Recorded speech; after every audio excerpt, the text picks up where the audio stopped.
Welcome back to the Wacky Wonderful Wiseworks podcast. All you guys, gals, geeks, and goofballs, my throat hurts.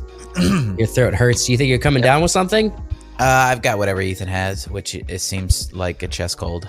Oh boy, Yep. I'm coming off of one, so me and you are going to be coughing. Yep, it's fun. I'm going It's to try nice. to mute myself as much as possible for the cough. I wish all the fancy podcasts have cough buttons now. Yeah. We need to install one of those. It's Yeah, like there's a virtual. There's one right there on the screen. So well, you have to get your mouse and you have to click it. Whereas I could just hit a button right here on the side. It just says cough, and then I go, and no one hears me. Yeah.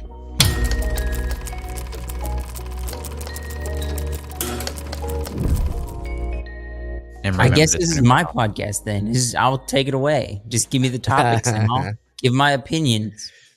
No, we can talk. We just need to not overdo it. Not overdo it. Yeah, Wyatt's not going to have his long ramblings tonight because his voice won't allow. So Yeah. that's a positive for all you listeners out there. Wyatt has a tendency to just share his opinions nonstop, so Mhm. he'll be shutting up a little bit more this evening or Mhm. today, whenever you listen to this podcast. When do you guys think people usually listen to this podcast? It's one thing that we haven't really considered in a while. I mean, I personally, I know I don't typically, if it's a hour long thing or an hour and a half long thing, I don't usually drop in on a live. I'll usually go back for the replay.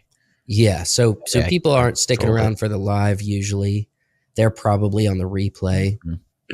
Mostly so that I can skip forward if I need to, Yeah. or hold the button down and have the people speak faster, just to sort of get through something I'm not vibing with, or I'm bored with, or I want to get past. Dude, my YouTube is the Wild West right now. Yeah. How Yeah, so? so YouTube started doing this thing where they recommend smaller channels occasionally. And so new channels and smaller channels are getting exposure like they've never had before. All right. Yeah. Right now. It's happening right now.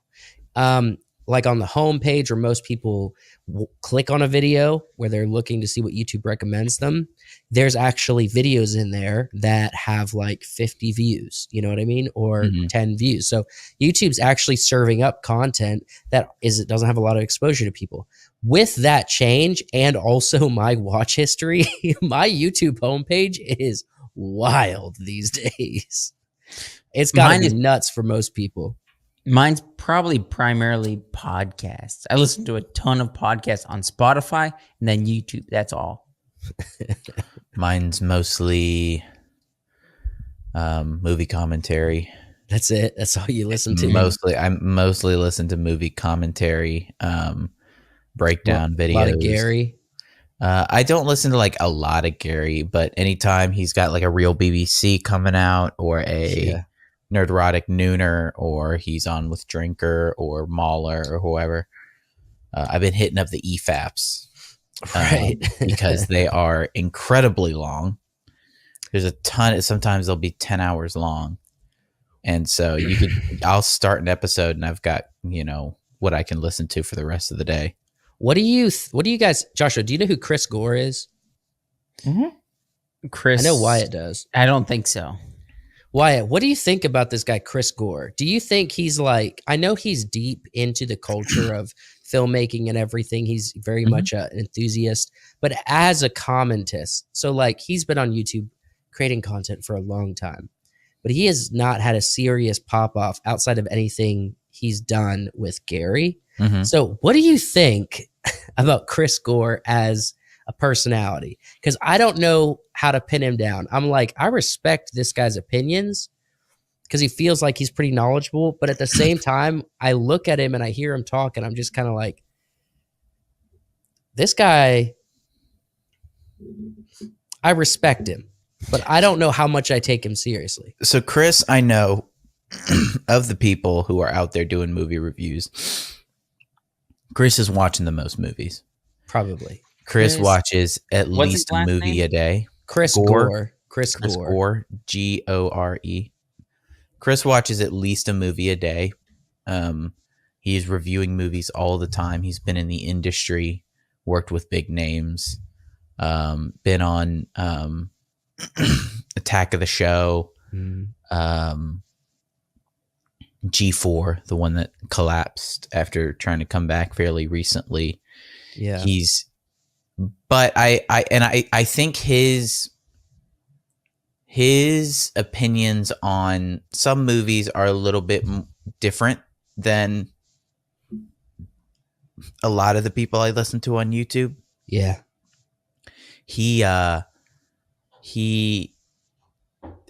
honest, I think. I think he's very honest. And when you can tell when he really dislikes something, he's very, very outspoken about it. But he seems to be a genuine reviewer.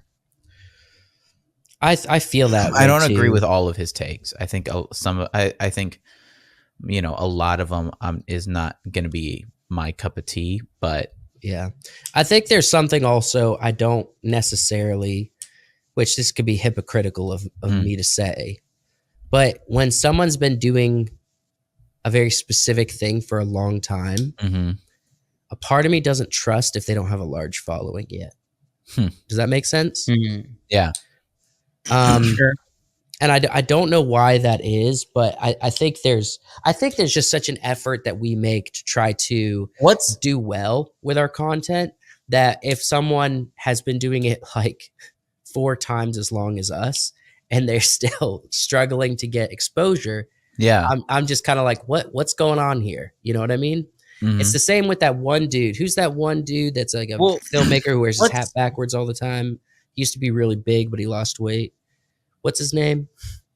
You don't really like him that much. He's been doing movie podcasts and making movies like Tusk and handful of other kind of like comedy horrors that he does. You know who I'm talking about. You know who I'm talking you're saying about. he doesn't have a lot of following. You don't trust him because of that. But when I typed in Chris Gore, is what you said, I found a movie reviewer guy. But I click on the channel, and he's got 728,000. So 700,000 subscribers. That's not small. Okay. How much does Film Threat have at the time? Right now? Film Threat has 129,000 subscribers. All right. Yeah. I think what you're looking at is Film Courage, Joshua. Yes, that is what I'm looking at. And that's the only thing that comes up when I type his name. He's associated with Film Courage, but I don't think he's not the only personality that has sold that channel. You know what I mean?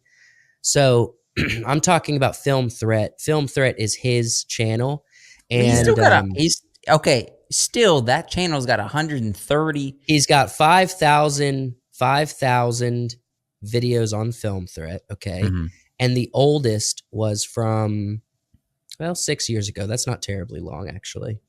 Yeah, I don't think he started his YouTube channel all that long ago. Like I said, he's mostly been working in the industry. And he's like a known reviewer in the industry. He gets invited to, premieres and red carpet events and things like that. But the guy I was talking about that I said, is Kevin Smith. Oh, the one who wears the jersey? Yeah, that guy's a retard. I hate him. But his look, I don't want to just go on a slam, but he's been doing YouTube content for a long time as well. And his channel, let's see, Kevin Smith, he gets like an average of like 10,000 views a video. You know what I mean? Yeah. And I know we're not anywhere near that, but when these guys have been doing this for so long, I'm just kind of like, what's the problem here? Kevin Smith is a hack, and I think in the early days he was pretty good. And nowadays he's washed up. He's a hack. And Chris Gore, I would say Chris is maybe a bit washed up, but he's not a hack. He's honest. He's genuine. Yeah, he's a real person. He's not trying to pander to any sort of a Hollywood politics or anything. And I think that could be a big reason why he hasn't grown a ton in the past 6 years is that, you know, he's not people who kind of fence sit and people who kind of just tell you what you want to hear grow pretty quick on YouTube because they're easy listen. Right. Well, sort of. They're easy listen by people who are not very loyal followers, or right? people who are looking for pretty surface level. What's the word I'm looking for here? Well, it's like the reaction. It's the reaction channel phenomenon. Well, no, it's looking for surface level like opinion validation. Sure. Right? Where say I like the Rings of Power, right? And I go and I look up a Rings of Power review. And I see Gary and I see Mahler and I see Chris and I'm like, they're talking They don't bad. like They're it. being mean. They're mean and they swear sometimes. But then I see I don't know, Chris Stuckman. Okay. And he gets on there and he's like, this was a pretty good show. You could see that there was attention to detail in the costumes. All of the actors seemed to really do a good job. Yeah. And you basically, that's what you get. Look at the visuals. Yeah. This You is want fun. that. It's fantasy. But That's what you're looking for. Those channels grow quick. those channels become the minority when something very bad comes out. Mm-hmm. So like Screen Crush, he was the only channel on YouTube that was praising The Acolyte. Mm-hmm. You know what I mean? Yeah. Like the only one. Yeah. And because he is a bit of a he's a show. He wants to be in the in crowd. And if those people get any kind of opinion about a movie that's somewhat negative, they give that opinion in a video, their fans turn on them. It's wild. They're like, hey, I didn't sign up for your opinions. I didn't like Deadpool and Wolverine Sure. because I thought it had storytelling and narrative issues and assassinated the movies by, discounting the previous movies. Yeah. Yeah. So yeah, that's I mean, I like Chris. I like Chris Gore. I think he's genuine. I'll have to check him out and see. I don't know Chris Gore I don't know him at all. So you need to get back. You need to get into the movie review space, Joshua. I feel like that's one area you don't delve too deep. You're not much of a delve master. I don't care, and I feel like I want to come into our recording with a fresh mind, and so if I'm watching other people, and I need a fresh mind coming in here, so I don't watch it. So I like the multiple opinions. Because I especially like EFAP, they get on there and they'll have 7 different people as they're breaking down something like the one I listened to recently was Suicide Squad, not the crappy one with Jared Leto, but the one James Gunn did. Yeah. And they're talking about it and they like a lot of the movie and they're breaking down character stuff, but the second one? Yeah, the second one. But they're not afraid to be like, clearly here's the plot issues. Here's this issue, here's this issue. And then they'll just straight up argue about stuff. Like, no. And you'll get 30 minutes of 2 people arguing about a point because they disagree. And I enjoy that kind of stuff. Can we take a step back of what you just said? I agree the first one's not great. I'm not defending the first one at all. Yeah. But the second one was terrible too. It's a terrible movie. The second one has really bad. The second one has really bad plot stuff, but I like the character work. I thought all the characters I like were the character work, goofy especially for like the they freaking had Pete Davidson in that movie. Yeah, he wasn't a character. We're talking about the character, the Suicide Squad, the characters that are the main characters, not the ones that die in the beginning. That was a terrible movie. That was a terrible movie. It's pretty bad. It's not my favorite. I don't Better than the agree with- first one. I don't agree with a lot No. of their points. If I was But I gonna, agree with their points about character work. They clearly took time to do character work in that movie, as opposed to the first movie where they did nothing. None Yes. of the characters were anything except maybe Deadshot. Deadshot. I Yes, am Deadshot not- was all right.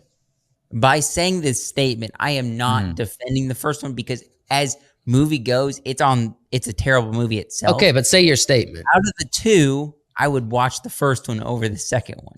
That's BS. No. It's garbage. That was That's a bad take. At least with the I second agree one, you it's get. garbage. At least with I the second one, agree. you get character work.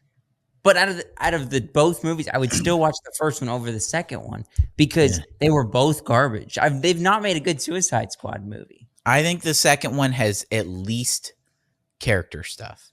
And if you can tell me like why it doesn't have character stuff, I'll agree with you. I would have to watch it again. I know what my opinion is of that movie, but specifically for the characters of like, oh, maybe they did give a little bit of character development here and like that. I don't want to go into it because it's been too long to be like, okay, maybe they did give some good characters. But I know my opinion of that movie because I remember watching it. But see, I think this is where the advantage comes in the watching movie review content is you refresh your memory on stuff and you can hear other people's thoughts and opinions and takes on different things. And that way you're not going off of, I have this sort of foggy memory of this movie that I had one opinion about 3 or 4 years ago. You know, you can sort of expand your scope. And that's mostly why I listen to stuff like movie stuff specifically. I kind of dive into movie stuff pretty at length, primarily because I enjoy keeping a pulse on what the internet thinks about specific pieces of content. Not because I'm trying to shape my own opinion, of course not, because I get varieties, but like I'll usually be like, all right, what does the primary kind of like podcasting kind of crowd feel about this? What is the reaction crowd kind of feel like this? What does the breakdown crowd feel about this? And I get a good sense of what the culture on the internet feels about a specific movie, show, piece of film news, what's upcoming. And right now, I think I'm starting to ramp up on interest level to see how people are feeling about the Harry Potter series because there's more stuff that's coming out about that. They're getting ready to cast the kids. And so I'm interested to see as the people that are talking about it. It's like, what are we feeling? How are we feeling about J.K. Rowling in 2024? You know I think as important as the commentators themselves, because I'll go to whatever Penguin Zero or Moist Critical, I'll go to his channel and hear his take on something and look at the comments. And I'll go to my movie reviewer guys that I listen to, I'll look at the comments, and the comments are where you're going to see the most equilibrium. Because if they're talking about a movie that they're like, oh, this movie sucked, but general audiences liked it, you'll see that reflected in the comments. Or and if somebody like Charlie has a bad take, you'll see that reflected in the comments. They're like, all right, I like you, but this kind of sucks, and I think that's really interesting, and that's how you can kind of see how people are feeling.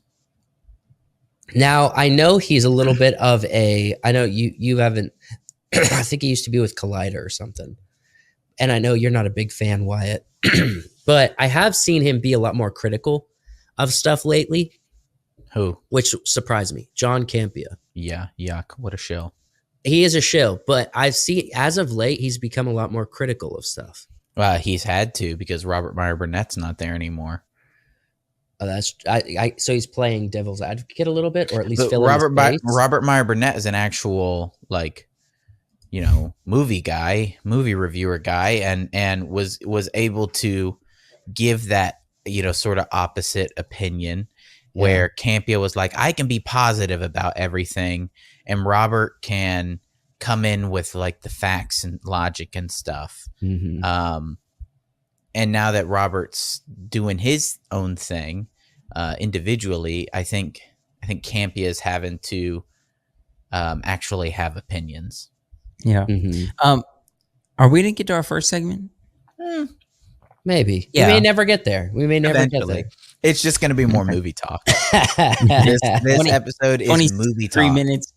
I hope you guys know minutes. that the two segments that I have here are both movie talk segments. I'm Okay, with well, that. that's fine. Let's talk about these movies. Let's see what I want to talk you got. about movies. Okay. And these are the movies we're talking about. That's a lot of movies. That's a lot That's of a lot of the Marvel. I knew you were going to be movies. talking about Marvel and Disney. Talking about Marvel movies. I'm not talking about Disney. Well, we might talk about Disney later on. I don't see how you can avoid that topic. Yeah. But mostly, I kind of have a question regarding pre-Infinity War Endgame movies. Okay. Joe and I had a fairly frequent argument back in the day of the Marvel movies, and he was negative towards them, didn't like them. Correct? Correct. Well before Infinity War. Well before Infinity War. And your opinion was that they I think they lost it right around Ant-Man. The first one, and I think that Age of Ultron might be the big. It was fine. Age of Ultron was fine, but I noticed slipping, and everything before that I kind of quantify as pretty enjoyable. What about Guardians of the Galaxy? I enjoy. There's spots, right? There's spots. Order? Infinity War was good. All right. No. Infinity War was good. They are in order. Okay, no. So I'm just as a recall and to refresh Joseph's memory of what he said, I remember having a conversation with him about Iron Man 3 and Thor Dark World. So that was where it was. It wasn't Ant-Man. It was a little before that. Well, I enjoyed most of them. It was Iron Man 3. It was Thor Dark World I didn't care for. I was relatively fine with Iron Man 3, sort of. So if I think most of these before the, would you say, Endgame? Yeah. Before Endgame, most of them are good. I would say there's like 3, maybe 4 that I could cherry pick and be like, yeah, these weren't great movies. They felt like they were just trying to cop out something to get to the next Avenger movie. But I really enjoyed Endgame and those Avenger movies. Those were probably my favorite. Were you leading to, Wyatt? So my question was, looking back on these series of movies, where the movies themselves had pretty clear superhero characters, villains, story arcs, and tying everything together, and had a more serious tone to them, and I would say more heart to them than the newer ones. Has your opinion on like these movies as a whole, right, as a collection, has it changed in the of what is interesting content?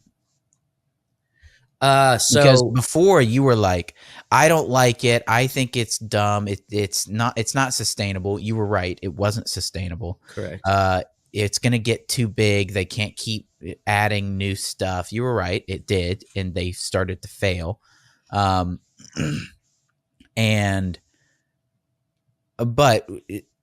this in its own bubble, where do you sit with this cinematic universe?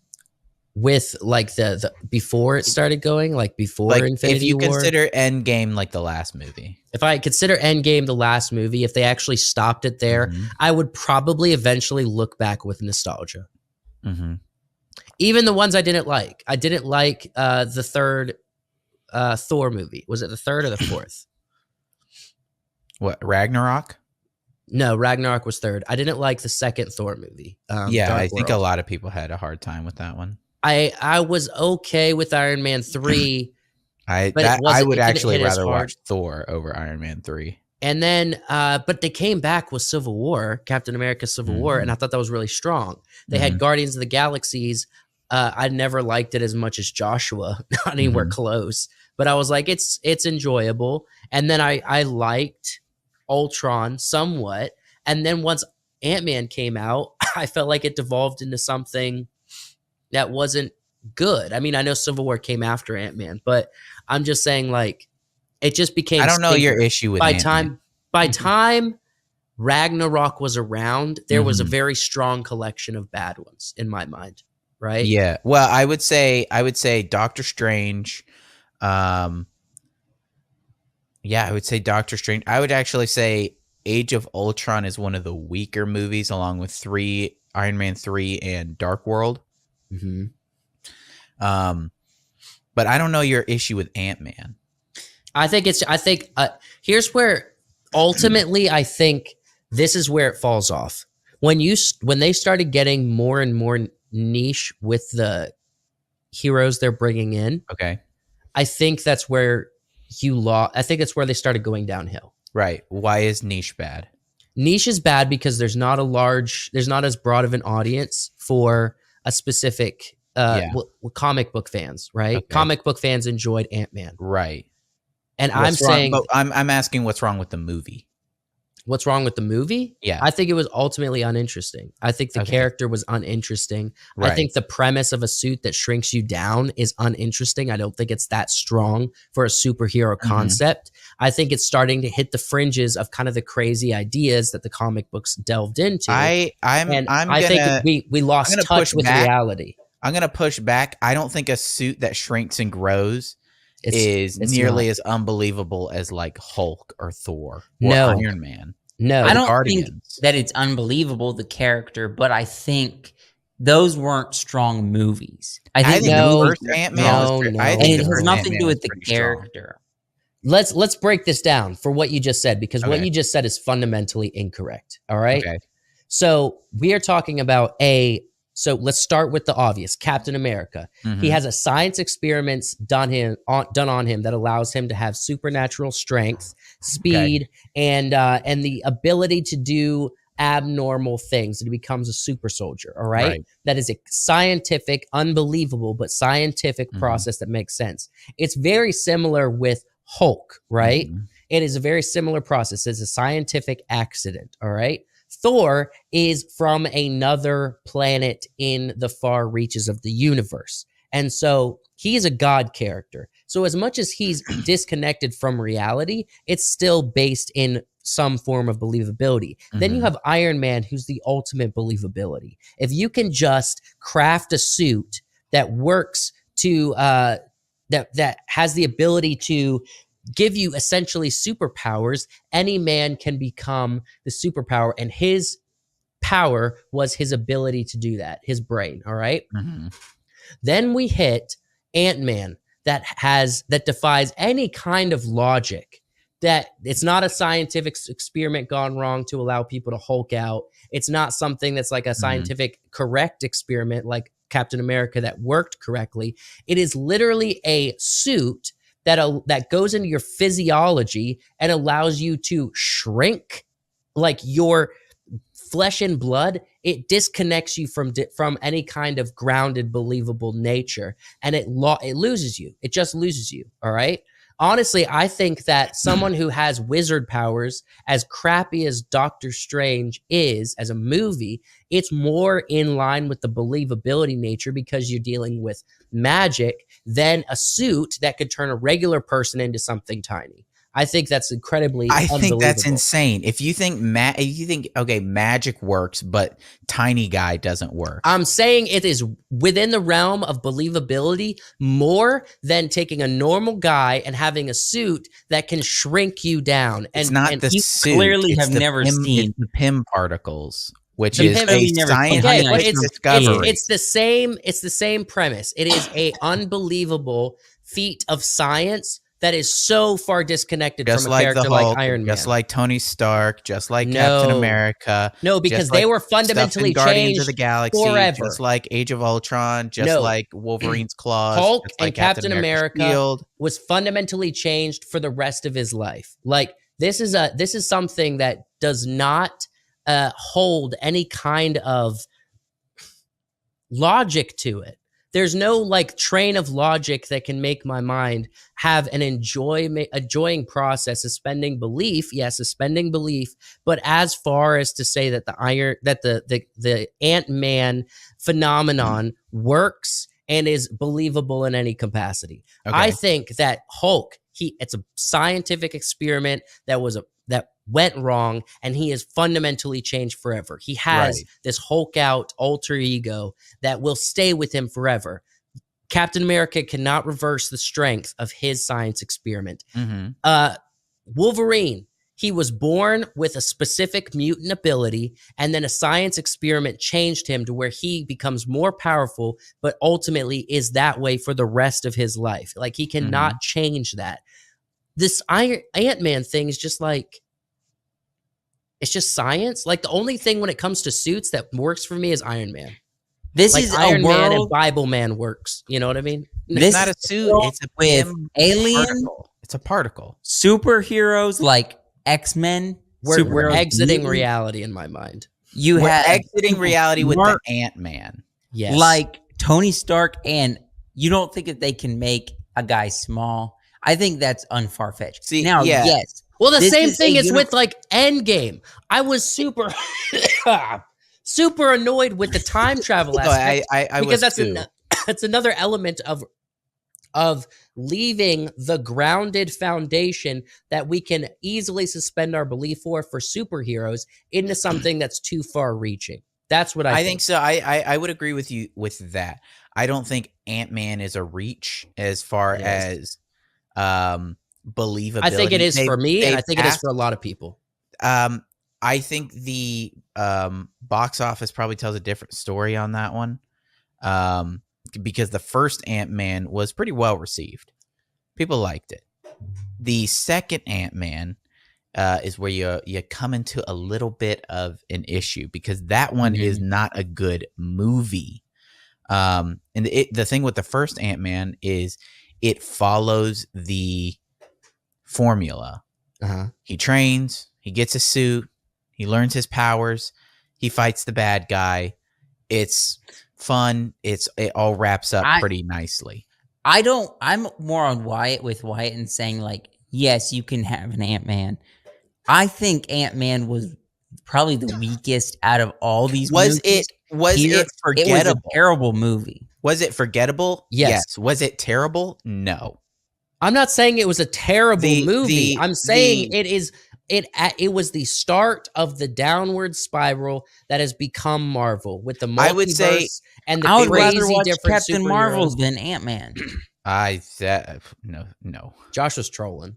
Trolling. No, I would rather watch Captain Marvel than Ant-Man. I would say Ant-Man is the start of the formula where people really noticed. They were like, oh, all the movies are sort of kind of following this formula.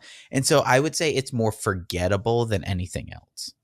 Okay. But a terrible movie is like The Room. Okay. You know? Yes. Or that's an extreme any example. number of B movies are terrible movies. I would say the worst that this has is it's forgettable. So I'm gonna take it a different direction to expand on my point. So Guardians of the Galaxy is a good, fun movie. All right. It has good, engaging characters that are fun. However, I think it was also adding to the problem that I am trying to represent here.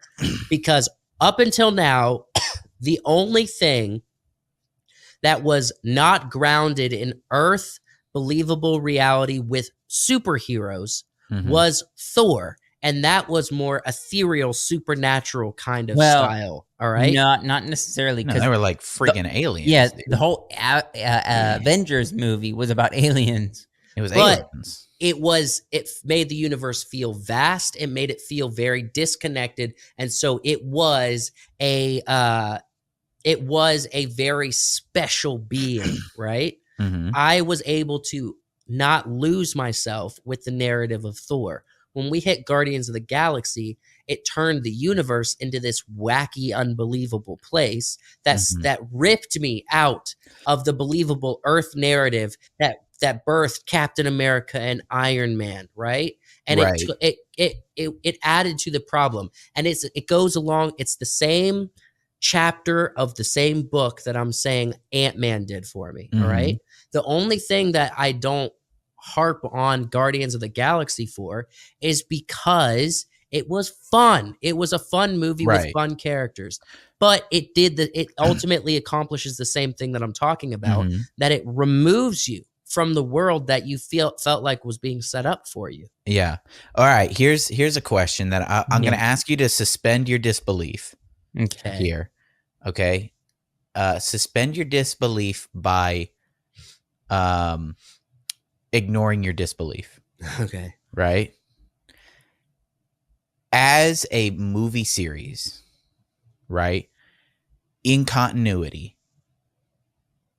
do the movies feel like they work within a story? No. All of them together? Is that what you're saying? Together. No. I would say yeah. For the Not most all part, of yeah. them. You As said all of them. as a whole, Yeah. right? I would say yes, excluding like Hulk, which kind of they were still trying to figure it out during Hulk. And But even in It that was one, weird, Tony Stark's in that. yeah, So No, that I think Ragnarok is like the biggest problem with what you're asking. If I suspend my disbelief, and do they all work together as a coherent story inside of a universe? Mm-hmm. I would How does say Ragnarok- probably all of them, but Ragnarok came out of left field so far how that so? I think it doesn't fit. Ragnarok does not fit in the same way that Love and Thunder does not fit, and that I is agree. Taika Waititi. That's Taika Waititi's fault. Yes, it doesn't fit. That's so no. because the Thor: The Dark World was a little bit.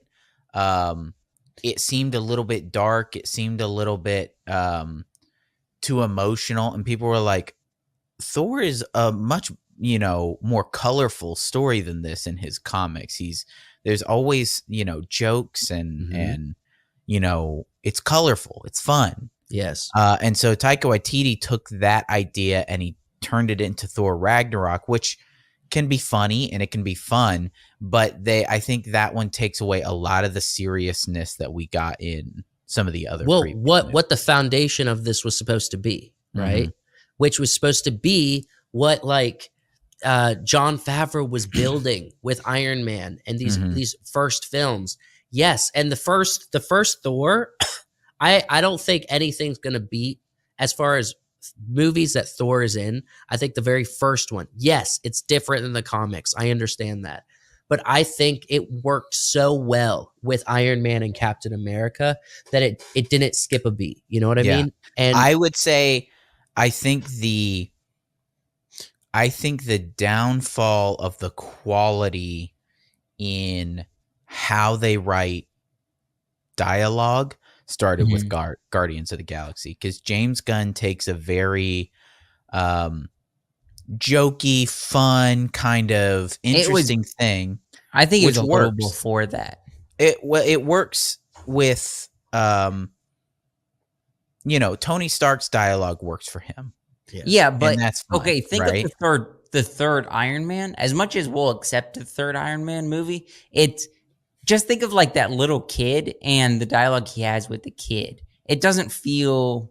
That's not anywhere close to Guardians dialogue. It feels like we're in the same universe with Iron Man 3. It's not close, but it's still starting to slip there. Guardians not dialogue. I'm not talking about. Tony Stark is a big influence on the dialogue and how he quips and says things, right? And the problem is later in the latter half of the movies, everybody has to sort of sound like Tony, and Guardians added to that issue of everybody's got to be dropping jokes. Everybody's got to be, but if you watch carefully in Guardians, it's more reserved. Not everybody's dropping jokes all the time. It's different. And then the music element made it even more kind of fun. Mm-hmm. But that one still had emotionality and heart to it. I think once we get to especially Ragnarok, we just transcended everything that was being done before. It every movie was doing. Now we're all Guardians movies. Well, okay. Did I see the list here? I'm starting to question if this is the correct order of them. But because I thought Spider-Man: Homecoming came out after Ragnarok. Because I remember a series of movies like Ragnarok that I was not enjoying. And then when the first Spider-Man: Homecoming came out, I was like, we're back, right? I really enjoyed the first Spider-Man. I don't know. I don't think it matters a ton where those two are because they're both after Ultron, or they're both after Civil War. Okay. And they're both before Infinity War. So on this list, if I'm going to say what is like an actually bad movie, out of this list, because a lot of these I don't consider bad movies. Believe it or not, I look at the first Black Panther and I don't call that a bad movie, a bad hero movie. The bad movies I would say on this list that we're looking at right now is Captain Marvel and Doctor Strange. And Ant-Man 2. And Ant-Man 2, yes. But yeah. I think actually bad movies, like they're so far, they're so out of place. They shouldn't even be on the same board as some of these. You know what I mean? Yeah. Yeah, I would agree. I would say Black Panther as well. I think that one's bad. Look, it's not great, but it is not like it can be enjoyable. Black Panther was. I'm sure it can be, but The Room can be enjoyable too. I think that one's pretty bad. I think Black Panther there was stuff surrounding the movie of culture stuff that, in my opinion, made it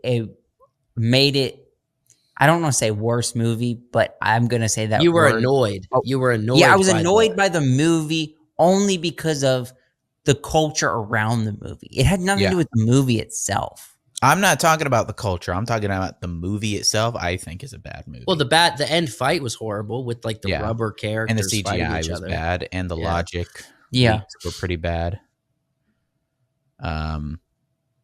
They make Wakanda really kind of a sucky country. Yeah. Well, at the beginning of the film, Wakanda's kind of cool, and then it becomes less cool the longer the film. No. They are always not cool. No, the beginning of Black Panther, Wakanda is interesting and intriguing, and as the film goes on, it becomes less so. How so?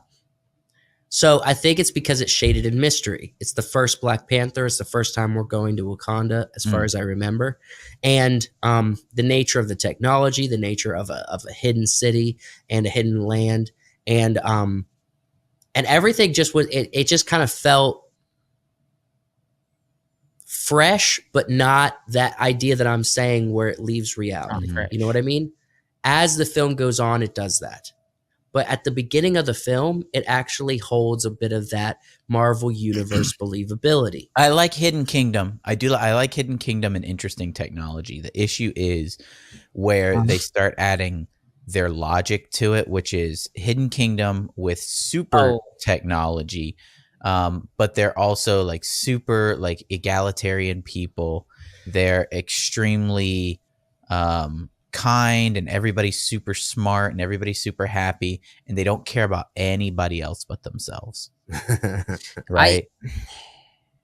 Well, yeah. When you get into who they are as a people, and I think part of the point of the movie was we need to have a hand in the outside world, but their technology is so far beyond what anybody else can do aside from maybe Tony Stark that the impact that they could have is more than just, buying some buildings in the projects. This might start an argument, especially in the comments, and I'm going to tread lightly here. I think, how do I say this in the right Joshua way? says he's about to tread lightly, and he says the most racist thing that we've ever heard. I haven't said it yet. You don't have to preface your thoughts. Just say the racist. I think when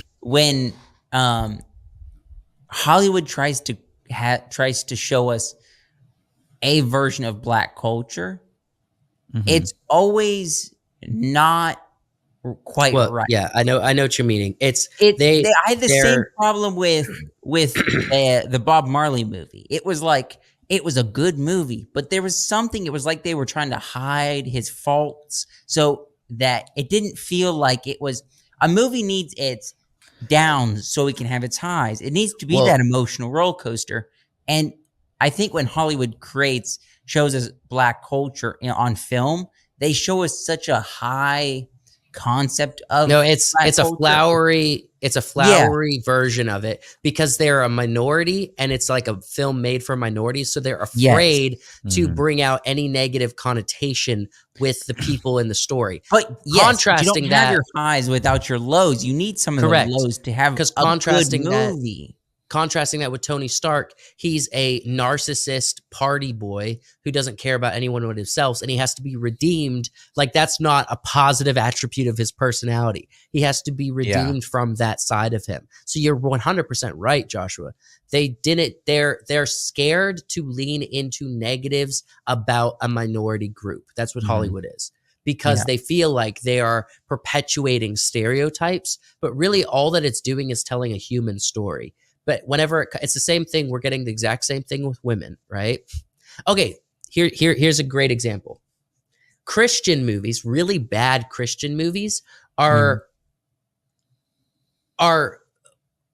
almost across the board hated because Christians don't know how to write stories. So they usually create a Jesus character that does no wrong and doesn't have to do anything, and everybody around them is oppressing them. You know what I mean? Yeah. And they have to try to find their way through this oppressive world. And that's just a dull story. That's not good storytelling. It's the same thing that Hollywood's doing with minority groups, with women, with Black people, and with other minorities. They are abandoning storytelling history and storytelling quality for the sake of not trying to paint any negative connotation onto these characters, but at the same time saying they made a film for minorities. So that's why women in movies are always the key to everything. That's why they're always perfect. That's why if they do anything bad, the story usually turns to make it seem like, oh, they were just reacting in a bad way to a situation that was ultimately caused by a bad man,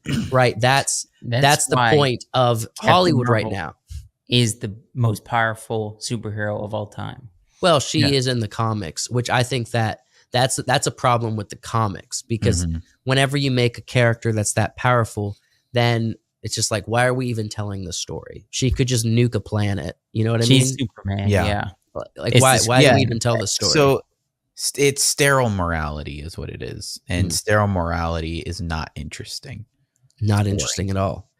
Okay, let me tell you a character who's very interesting. Freaking Thanos. Thanos was very interesting because he had a righteous calling that was ultimately evil, right?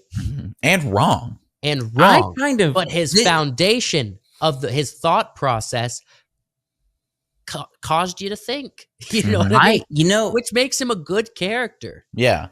Honestly, I can see what you're talking about with Thanos, but I personally find Thanos stuff boring to me. I don't know why. I don't know what it is with Thanos that makes it might be boring. One of the most interesting characters next to Tony Stark in the cinematic universe. In the Marvel. I think he's boring on screen though. He's boring. It's Steve. Steve is Tony's rival for interesting. I'm not saying the rival. I'm saying Steve one Rogers. Of the. He might be the most interesting character next to Iron Man. Oh, just well-written, interesting character on screen. Steve is just, he has his ups and downs, but he's a little too good. He's a little less interesting because his moral compass is a little too strong. You know what I mean? That's the problem with Captain America. Maybe it's you want the moral conundrums. What Tony Stark was an embodiment of a moral conundrum, and the same was with Thanos. That's what I think. Mm-hmm. What's our to encapsulate kind of Marvel before the Avenger movies? If you want to say that, that's what we're talking about. What are we concluding here? I mean, I wasn't really concluding, because here's the other movies. Yeah. And I want you to just look at these long and hard, right? And wish yourself back to the previous one. For the audios, let me just name them off. You got Black Widow, Shang-Chi, Eternals, Spider-Man No Way Home, which wasn't bad. Fun. Doctor Strange, Multiverse of Madness. I can't believe you went to the theater and watched that one. I mean, I'm okay with that. Thor, Love and Thunder, Wakanda Forever, The Marvels, Guardians of the Galaxy 3, Quantumania, and then we don't have Blade yet. Yeah, and then there's Deadpool 3 and Captain America 4, which is coming out fairly soonish. Which is not going to have Steve Rogers. Right. No, it's the what is his name? What are we calling Black him? America. Black African American. African American. You can't call him Black America. That's Captain what he is. African American. Captain African American. Captain Yeah. Snickers. No, Oh definitely. my gosh. Ours were funny, dude.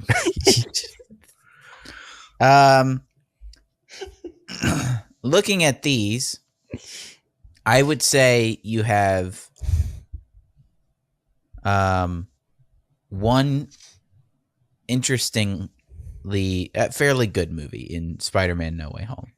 The second would be Guardians 3. The second would be Guardians 3, which has lots and lots of issues. I really didn't like Spider-Man No Way Home. The only reason why it was good Fan is service. because of the cameos in it. It was so full of cameos. People wanted to see all the bad guys and all the Spider-Man, and that was cool, but it was cool for 5 minutes. The movie was a terrible movie. I thought some of the writing for the villains and the Spider-Man was really good. The Spider-Man interacting with each other was really good. It was I liked sense. I thought getting more Green Goblin, you can't go wrong with that. Every scene he's in, he's in charge. He's winning. Great choice to redeem Dr. Octavius. Yes. And great choice to make the antagonist the Green Goblin. Yeah, because Brilliant choice he's on the that one. part. He's the one really that you can't redeem. The issues were that like they brought in Sandman, who by the end of Spider-Man 3 wasn't a villain, Right. Yeah. and didn't die. Also, they brought in the least interesting, like the worst villain in Spider-Man history, in my opinion, which is the Electro guy. I thought they made Jamie Electro. I thought they did that. I thought they gave him a little bit of justice in this and made A him little bit of more justice, interesting. but he was more interesting than he was in his movie with Andrew Garfield. I think that was the point was to give some of these characters do them a little bit of justice. Yeah. And the important thing to remember is that in this movie, the cameos prop up the Tom Holland Spider-Man. They never tear him down. Even the other Spider-Men. Yeah, the goal is they build each other up and they never tear each other down. A lot of these other movies are simply boring or bad. Yes. Eternals, boring and bad. Yeah. Shang-Chi, bad. I wouldn't necessarily say boring, but definitely bad. That's another huge debate we've had. Freaking that dude, what was his weapon that I harped on and I couldn't get over? Shang-Chi. Oh, the retractable The guy with hand? the arm? Was it a retractable blade? Yeah. The whole thing. I can't get over that. Tony has nanotech. I cannot get over that. Tony dude. has nanotech. Yeah, Tony does because he's Tony's smart got a enough to laser. figure it out. Tony has He literally shoots a laser out of his wrist. Tony's character is that he is smarter than everyone else, so he can figure out the tech. I don't like They had time street travel. villains having the same tech Tony All right, Stark okay. has. By the In Avengers, there was time time travel. Shang-Chi comes out, Iron Man and the Avengers and is aliens, irrelevant. No. Apparently. Listen to me. And aliens have been in this world for like 10 or 15 years at this point. You don't think that thugs and especially rich thugs like the 10 Rings are going to get their hands on some pretty high-tech alien tech? I think that they would, and it would look more like we saw in Spider-Man Homecoming, right? Mhm. It's kind of bumbly. It works, but it's ultimately feels like some thugs got a hold of technology they don't fully understand. Shang-Chi, that was just a street bad guy who had He was not a a weapon. street bad guy. He was, he an was. employee of the 10 Rings, who's like one of the most powerful groups. I hated it. I hated Why it wouldn't he so have much. pretty high-tech stuff? This is what I'm talking about. Marvel leaves the believable nature of the foundation it was built on. It started with Ant-Man, and it kind of started with Guardians of the Galaxies by expanding the universe, which is ultimately necessary for freaking Thanos, but did a disservice to the IP as a whole, all right? And Shang-Chi and all of these movies build on that problem. Their foundation is the problem. Yeah, no, that's not an issue. But arguing that a knife can't come out of a relatively short area, whereas Hulk can just generate It wasn't mass. a knife. We've had Hulk can this just argument. generate mass. Let's be done with it. We've had But this argument. they attempt to explain why Hulk is an anomaly and why it works. This guy is just some random bad guy to fill space in a movie, so it doesn't make sense why he would have this technology. And he has a little bit of high quality tech. He's not like shooting knives out of all of his orifices or anything. He's got one thing with a machete. I am not that the comes out of only his one arm. who feels this way. What Comments, about the That's show like the up. lowest issue? Okay. What about the guy on X-Men that shoots those like spiral knife things at he's a mutant. He's growing those. He's a mutant. X-Men is a different No, they grow out of his hand. He like he's growing them. and then he He's throws growing them. He's a mutant. That's different. X-Men's a different beast because it's a different level of believability it requires for the audience, okay? It's in the same universe though. Is it? I guess now it is. Technically, sort of. Yes. But no, The Fox mutant universe is different than the Marvel universe. It just is. Yeah. What? Deadpool crossovers them, but it's barely. different, right? The Earth of the X-Men is different than the Earth of Iron Man and Captain America. I don't know. It is. We should thank the Patreon. Well, hold on. Let's Josh was so done with this. well, I mean, if you don't have anything interesting to add, that's Then you don't can't say just anything make us at all. move on. What does Grandma The always say? question, the ultimate question is, looking at this list and looking at the films that have come out, do you long for that previous list? Of course I do. Of course I do. Yeah, It was a fun time in cinema. it definitely was. At the having a beginning, good time. It was. I was having fun all the way through. I was having fun until about except for- Ant-Man. We got to Ant-Man 2, and I was like, Dude, how many films extra did it take for you to get off the train? I got off the train at Ant-Man. When did you get off the train? Ant-Man. I don't 2? think I'm off. I think I've seen them all basically. I wasn't actually off the train because in between movies like Ant-Man 2, Black Panther, The Marvels, Doctor Strange, there were good movies. Infinity War I thought was really strong, and Endgame had lots of strong moments, and kind of wrapped everything up pretty good thematically. But I knew by the writing in Endgame and by the writing in some of the last few movies that they weren't doing as hot. And then Black Widow came out, and I was like, catastrophe. This is bad. Yeah, Black Widow was really bad. Yeah, Black Widow, and then I sort of lost touch. And Shang-Chi and the Eternals came out. And both of those were bad, and I was like, those were the movies that gave you the Shang-Chi reality check. Did that go straight to streaming? I don't remember. Nope. It was in theaters. It was Both in Did we theaters. go watch it? I know this came out when we were in Virginia. Did we go watch it? Shang-Chi? Yeah, Did we? No, we did not I'm watch pretty Shang-Chi sure- in No, theaters. we didn't go watch it. I thought it came out straight to streaming because I thought we all watched it together. Maybe we did. You're I asking me to think- remember a I pointless remember time us in my all life. watching it, and this is where Joseph was mad at the sword guy. I know Black Widow.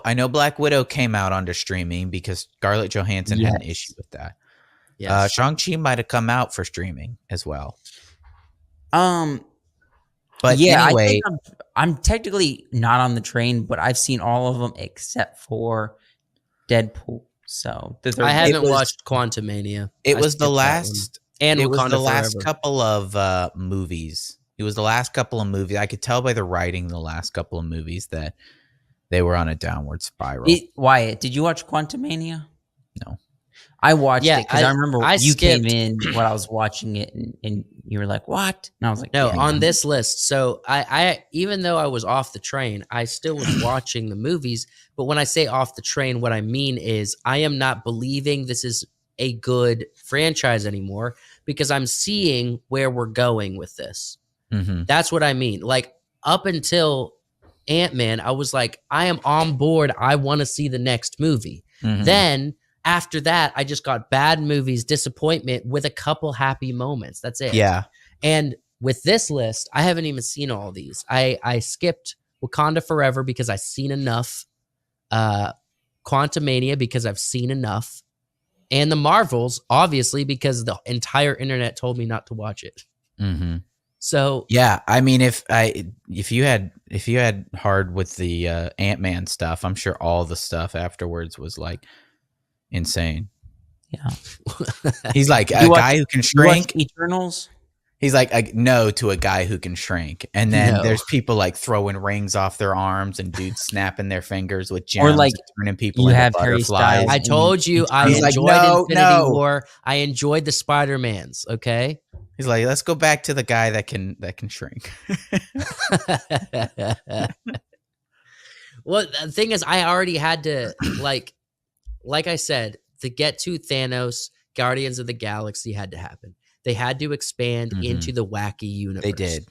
For Thanos to become what Thanos needed to be to introduce him correctly. So Mhm. I understand that. That it doesn't change my opinion that it was a part of the downward spiral from what the original movies, the original saga up to that first and second Avengers movie had. Mhm. You know what I mean? It became formulaic. Formulaic, and we were entering a different stratosphere. And I Mhm. didn't care for the stratosphere we were entering and leaving the other one behind. That's what I had a problem with. I didn't Right. want to leave the one that we were building so beautifully inside of. Well, that's kind of that. It's more of a retrospective, and my guess is that the next segment's going to be a retrospective. But before that, we're going to thank the patron. Thank you, Danita Beery. Thank you. We appreciate it. Danita Beery has chosen to support us over on YouTube by joining memberships, which is only $3.99 a month. She gets an exclusive podcast that we do. It's called The Pre-Show. That's a clever name. The Pre-Show. We thought about that one for about 3 seconds. Yeah. That's exclusive to members every single week. She also gets podcasts like this early, and her name in the credits and personalized shout outs in the middle of podcasts. Her name in the credits of every single video on the channel, by the way. It's not just podcasts, it's every video we put out. So if you would like to support us, you would like to be credited in all of our video content, and I'll just give you a hint. Hey, sometimes we get a video that hits well over 100,000 views. Oh, we got that one. We got Once? the one. Yeah. No, we got the one, and we got more coming. So if you want to join us and have the world experience your name in the credits and be credited as a person who is supporting WiseWorks, and we'll do the legwork for you. We'll get your name out there. All you got to do is support us for the cost of less than a coffee from Starbucks. All right. $3.99 a month. You get the perks. You get the names. We appreciate it. Thank you, Danita Beery, for being such an awesome supporter of ours. let me next screen. Oh, not that far. All right. Yeah, controlling it ain't so easy. It's a good thing you know how to drive. Right? Yeah. Not like the Haitians in Ohio. So I have a question, and this has been ringing in my head a little bit. Okay. Since Josh moved out, I've been wondering. I haven't seen your apartment yet. Which I invited you guys, both. Yeah. And I said on Sunday you can come over if you'd like. Yeah. So we will get to see your apartment, but I guess my question is, does it feel more lived in now that you're living with a person, like a woman? How so? As opposed to Dirty Boys. Well, I mean, as opposed, like, our decorating style is not decorating. Oh, right. I know Josh's style is like sterile, nothing on anything. Yeah, it's pretty sterile right now because we just had basically my stuff and a tiny bit of her stuff, and neither of us really had a lot of art, but we're working on it. We're slowly getting there. But does it feel like she's like adding to your style, or is it still feel pretty separate and it's going to merge as time goes on?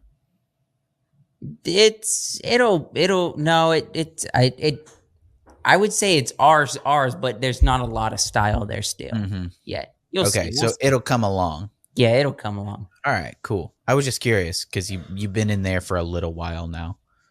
I didn't know. I just didn't know. I guess we'll see later tomorrow or not tomorrow, Sunday. Yeah. And my question for both of you guys is I'm going to come to your homes. I'm going to see your space. So are you going to come to mine? I'm busy. I'm busy. When are we supposed to be coming? You can come anytime you want, my dude. Oh, I'm busy that day. Well, Josh can come anytime he wants. Wyatt, you got like a week? Yeah. You better get your little booty cheeks up here. I got this weekend, and this coming week, and then the next weekend. I'm kind of swamped right now. Disappointment is what my heart feels. Disappointment in both of you. Yeah. Disappointment. Because I got a pretty cool crib, and you guys are missing out by not coming to see it. I'll get to see it. Don't worry. I don't like that he called it a crib. A crib? Yeah. I mean, you probably do have a crib since you got like a 1-year-old, but I do have a crib in this house. It's sick, dude. That doesn't count as your crib. I paid for it. So my second and last segment of this podcast is I've got more questions for you guys about movies. Okay. Seen any of these? I've seen Triple X. I know I haven't seen the first Terminator. I've seen the second because you made me watch it. Wow, that's not Terminator. Then no, I haven't seen any That's of Commando. It says I don't right know. There. It says it there. It says Commando. I haven't seen Hard Target. I haven't seen Commando. Okay, you got to watch. Seen the X. The Triple You have X. to watch Hard Target. You okay. Really do. All right. Let's get to what are we doing here? In the past, and I kind of formatted these going from left to right in sequence of when they came out. 80s, 90s, 2000s. Yep. There was a very clear understanding, I feel like, of action movies.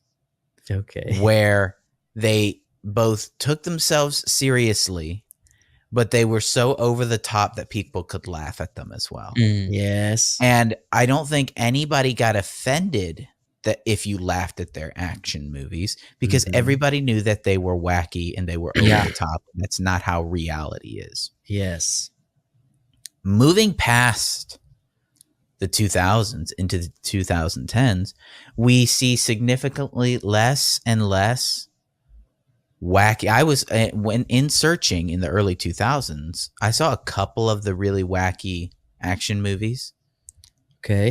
And I'm not talking about action comedies. I'm talking these are serious nuts to butts action movies. Okay. And they take themselves seriously, Mhm. but they're funny. Okay. They're funny to watch. All right. There's nothing in after the 2010s. They're gone. No, not true. Not true. No? Not true. Oh, is this the part where we get to discuss it? Sure, yeah. Okay. So I think they're back in the 80s, I think is kind of when this started, where they did start creating this action movie that was so over the top that it was comical. They started in the 80s. And I didn't even put over the top in this list. They didn't do it as much in the 90s, I feel like, but they did still do it here and there. There's so much in the 90s. and the issue, I know what you're thinking. The issue with in the 90s, the over the top action movies look like 80s movies. I thought Hard Target was from the 80s, but it was like 97 or something. Okay. But then you get into the early 2000s and you had movies like the Triple X, and it got people at this point expected those kind of movies to just be there. And so we are still having these movies, but we call them Fast and Furious now. And so people are like, oh, it's a Fast and Furious movie. They don't think of it as a comical action movie anymore, but that's what it is. It just is what it is. See, I feel like Fast and Furious is kind of maybe monopolized and forced out the other charming over the top kind of movies because of how over the top it is. Yeah. I don't feel like you can do as much of the big. No, there is. Look at the shark movies today. Megalodon. You have a ton of shark movies that fit under this category, and I think we kind of have expected it so much that we don't look at those movies and realize that they're there, but they're there. I mean, you didn't even think about the shark movies. Well, hold on. So many. Because my thesis is not incorrect. As the movies, in the sheer number of these movies from the 80s to the early 2000s, makes it look like they're extinct in modern day. You've brought up some really good cases, but those are few and far between compared to the sheer number of films that we got during the, I guess, this period, like 30 years, right? Yeah. Okay. There's nothing like, there's not nearly as many of movies like this. And I guess the question, avoiding the obvious ones, of like the ones that Josh has mentioned, which are almost like, especially nowadays, they're not doing super great in the box office. Why do you think we're not making these anymore? I honestly think. Why do you think we're not making them as frequently? This is what I think. I think it's a shift in the directors and producers in Hollywood's approach. That's what I think, because it's not just the action over the top genre. It's literally comes down to comedy itself. Rom-coms are not a thing anymore. Yeah. What happened to the rom-com? This is what I think it is. I think writers can't write comedy anymore. We've seen it on SNL. Okay, but I think before the writers, before cancel culture, before Me Too, before any of this stuff, it was happening. And this is where it was. It was Hollywood decided that they were hard genre and everything, basically. Which means everyone wants to make a really good, impactful movie. They take it seriously, and that means the movie comes across as it's taking itself seriously. The action films wanted to do the same thing, and they wanted to capture that over-the-top magic, but they didn't know how to do it in a way that allowed people to laugh at it. So it comes across as flat or unimportant. It's like the remake of Terminator. You know what I mean? It was just as wild as the old ones, but it Mhm. took itself way too seriously. It didn't have the same approach that the Terminators of old did. You know what I mean? And so I think it comes down to the producers and the intention of the films that they were making. Everybody wanted to be the interesting director with the hat, you know. Yeah. Everyone wanted to be nobody knew how to, or I guess in some ways comedy might have been a little too frightening for modern creators. An example of someone that tried to do a comedy action over the top film that didn't work out, and they said when they were making it, this is probably not going to work because the genre doesn't work anymore, was Burt Kreischer's The Machine, right? Mhm. He But literally that- tried that old style of over the top comedy, and it didn't work. But I'm as far talking. as I'm not financially. talking about necessarily comedy. I'm talking about the action. I'm talking about over the top action Yes, to where it becomes comedic, I where think it's unbelievable, but it's so fun to watch. I think action filmmakers wanted to do action, and they didn't want to live in the world of comedic unbelievability, except for a okay. few like Michael Bay, which I think he takes himself very seriously. But you can't not watch Transformers and feel like this is way over the top. It's just fun. Yeah. You know what I mean? I want to add on to that because this is kind of right in line. And when I preface this, I don't want to say that this is like a huge thing that's keeping these movies from being made, but it is maybe a small portion of what's keeping these movies being made.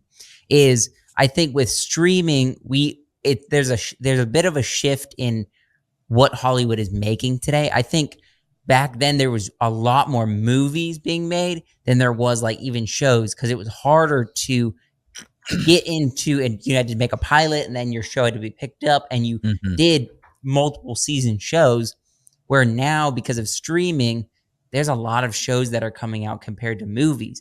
I'm not saying movies aren't coming out, but like I think if you looked at the amount of shows back then compared to now, because of streaming, there's a shift in how Hollywood's making things.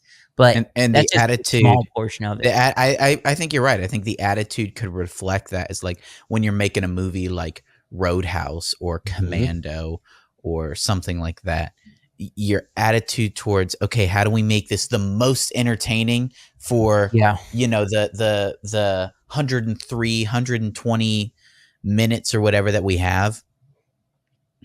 Where do it needs to be high octane? You know, dudes need to be ripping each other's throats out. Cars need to be exploding. Women need their tops taken off. It needs to be, just a thrill ride, right? Yeah. And you're producing a bunch of these movies. And I think you're right. Now that the entertainment is coming straight into our homes, they're like, we need people to be on our platform longer. Yes. And how do we do that? Well, we can't just drop a movie. Well, we need to drop a show. I think we need to crack open the baby oil again and start lathering up these guys and make them greasy, and maybe that'll start the revolution again. More baby oil. Yeah. Get out that coconut oil. I mean, people liked that in Deadpool and Wolverine. People liked the baby oil. They want Hugh covered in the oil. Yeah. But okay, so there are examples in modern filmmaking of an attempt at this. You brought up Roadhouse. Look, as much as you don't like it, Doug Liman tried to do that over the top action vibe with the remake of Roadhouse. He tried to do that, and it felt more serious to me. But no, it didn't. It didn't. Look at the villain. The villain was silly. It was goofy. I'm agreeing. It was goofy, but he was trying to make it a serious version of Roadhouse compared to the original. And it wasn't, even though Connor's doing this, I think in a sense they think that's supposed to be serious. I don't think Well, that. I think it was a little bit tongue in cheek, but the issues with that movie were more that it had pacing issues, it had plot issues, and it had writing issues. The dialogue was so bad at times, and it never conveyed it never helped you learn more about the characters. But to be fair, the old movies of the 80s did the same thing. There was just so many of them that there was more that hit. I would disagree. I would say the 80s made a concerted effort with characters to do at least a little bit of character work for each character, to the point where oftentimes the dialogue felt bad because it was too much exposition. They're like, hey, I'm Rand and I'm kind of a big deal around here. Right? Or they'd be like, oh my gosh, that's Dalton. He's kind of a big deal in bars. Mhm. It was exposition, right? And it often felt like a little bit too much. These days, they almost avoid that type of stuff because they're scared to tell you about their characters, but they want you to care about their characters. And it leads to all sorts of just misunderstanding and people not wanting to watch the movie and not understanding why. It's like, why don't I care about these characters? Well, you don't know anything about them. At least with the previous example, you know that guy believes that he's the baddest guy around. Yeah. Also, I'm going to take it at what we were talking about way earlier in the podcast. I brought it up where I think some of these movies, they didn't just have now these examples are one-off movies. I'm pretty sure they're all of them are one-off. I think there's like another Commando and there's Triple a couple Triple X, but the first Triple X is what you're referencing here. What I was trying to say is there was a lot of these kind of movies that started off action, but not comical, over the top action, like Die Hard. I wouldn't say the first Die Hard was like over the top, or even like Rambo. As far as action movies go, those were pretty tame. They were tame, and then they made a second one, they made a third one because they worked, and somehow they became over the top, and I don't know what brought them to where they are and what we think of as Rambo now, like Last Blood or the first, sequels. The sequel, they kept making them because they were making money. And they had to they had to do better than the last one, right? As far as new stuff in the new movie, to make you not have to watch basically the same thing over again. And so they almost kept like one-upping each other, and that's where we got the culture of these outrageous action movies. The action movie age of the 80s and 90s, even the early 2000s, was insane because they kept having to do more than the last one.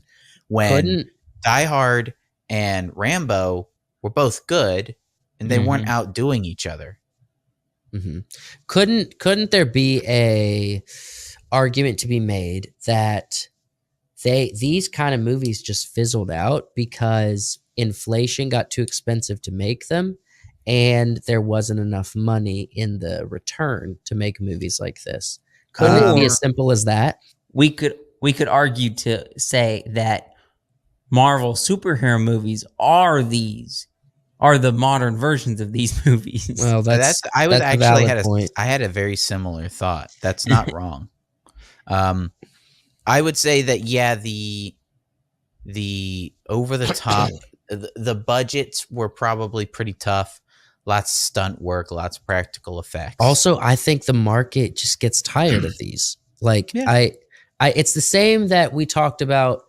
It's why Kevin Costner is insisting on bringing back Westerns when we know the genre's dead. Yeah, we've seen them all. There's a few Westerns that could work, right? But Kevin Costner's like, I'm going to do Westerns. And Horizon has been a huge flop. Every once in a while you get a good one, like that one that was about like, or if Quentin Tarantino makes it. But there's Kevin Costner and Viggo Mortensen are the only ones making Westerns these days. But what I'm saying is the Western genre died, all right?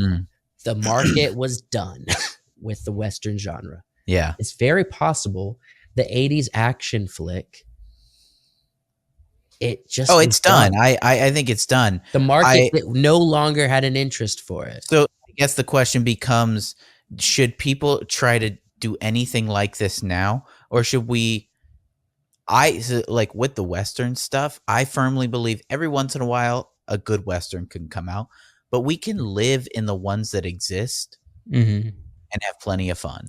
This is what I think. And I think the same here. We can live in these movies that exist and have plenty of fun, and we don't necessarily need new ones. I think if you can make an 80s action flick style film for around $30 million, then you can be profitable. I think it would need to live. And that's what I'm saying. It might not exist because you might not be able to do that. But it needs to exist the same way the horror genre stays afloat. Horror genre is around, not because it's profitable. There has not been a horror film in a long time that has reached $500 million. All right.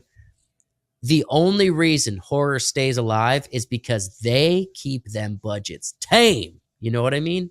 And when I'm saying tame, I'm talking $15 to $30 million. Yeah. They do not break out of that budget for horror flicks for any reason. So if you can find a happy middle ground budget to stay within the same realm that horror has done for the 80s style action flicks, then you can make it a profit. If you are bloating an action film up to $100, $200 million, you are guaranteeing loss of money. Guaranteeing, because the market is not big enough to sustain that. The interest market is not big enough to sustain that.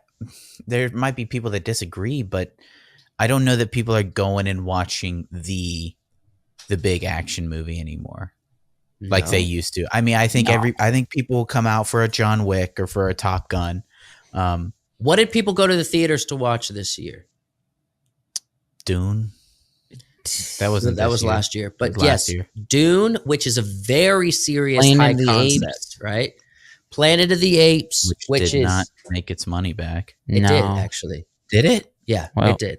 Oh, okay, good. The comedy superhero genre with Deadpool, but that's just because of Deadpool, all right? The right kids animated film, people will show up for. So last year was Mario. This year was Inside Out 2. The right one. Was that last year? Yeah. Kids will show up for. Oh, Sonic 3, I think, is going to probably hit $1 billion. So if you look at what people showed up for, and here's the thing, Alien Romulus did pretty good. I don't know if it's made its budget back because I think the budget was kind of high. But as far as money goes, it did pretty good. I just don't know if their budget was bloated or not. Yeah. So it's just like, it's the same thing that we do. You have to test the market. You have to do the exact same thing we do when we're creating a YouTube video. What's the ceiling on potential views for a specific niche? You know what I mean? It's what you have to consider if you're getting into a market. So with the movie genre, you have to do the same thing, right? If you adjust expectations, you will know what a success is, and you can continue going down that road, and you have to shift with the market. But I think Hollywood has a bad habit these days of learning the wrong lesson.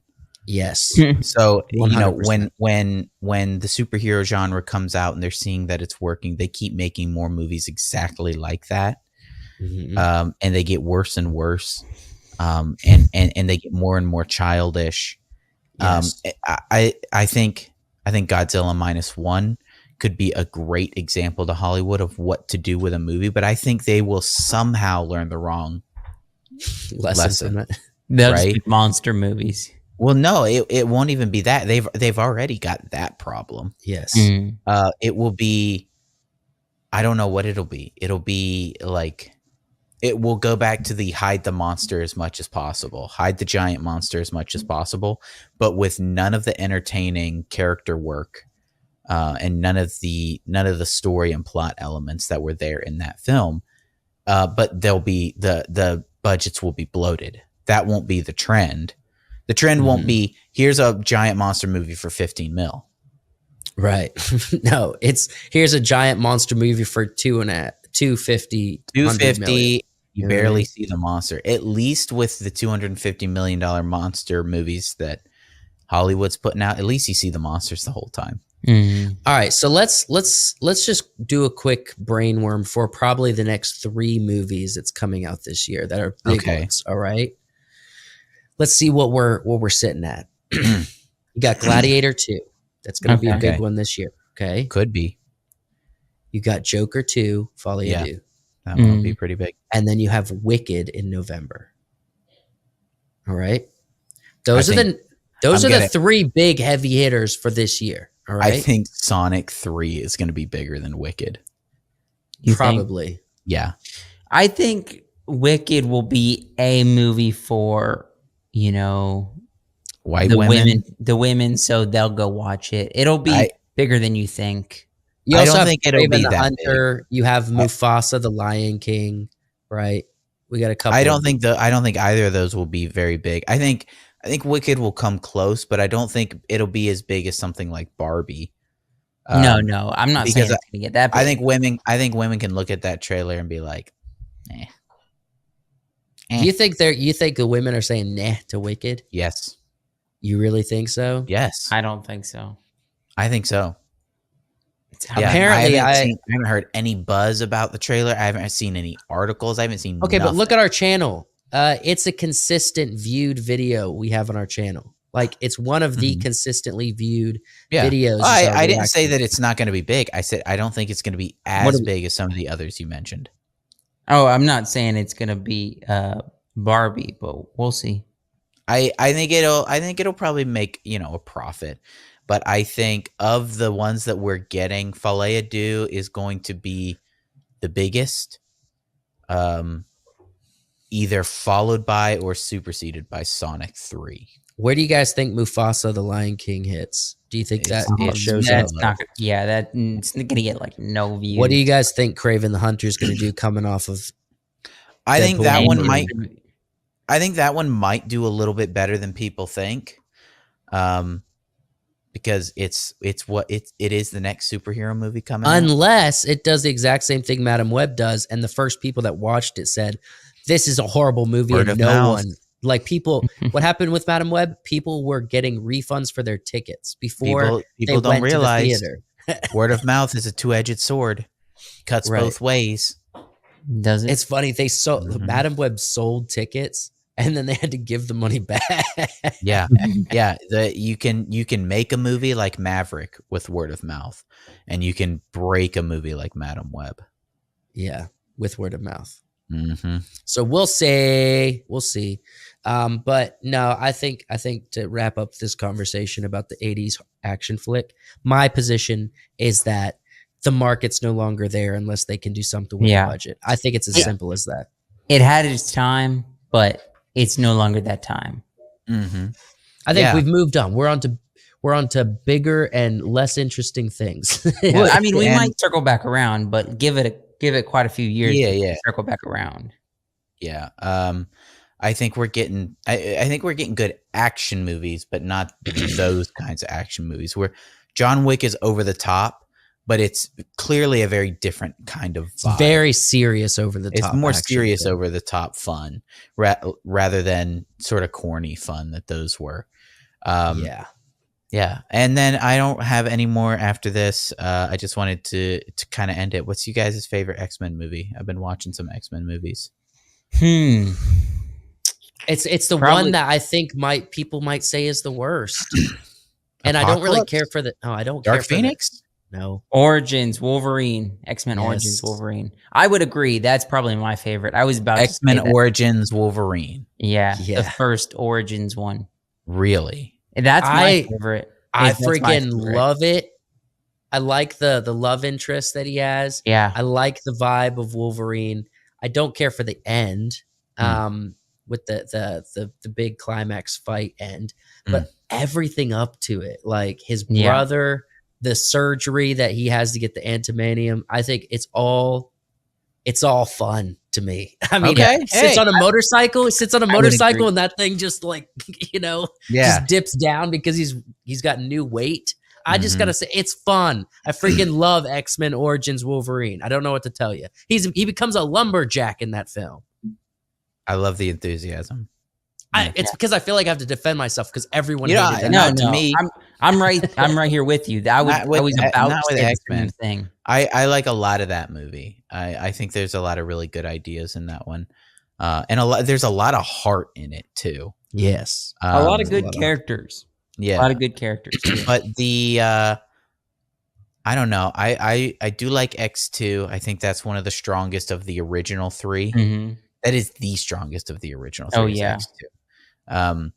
And then I really love Days of Future Past. Mm-hmm.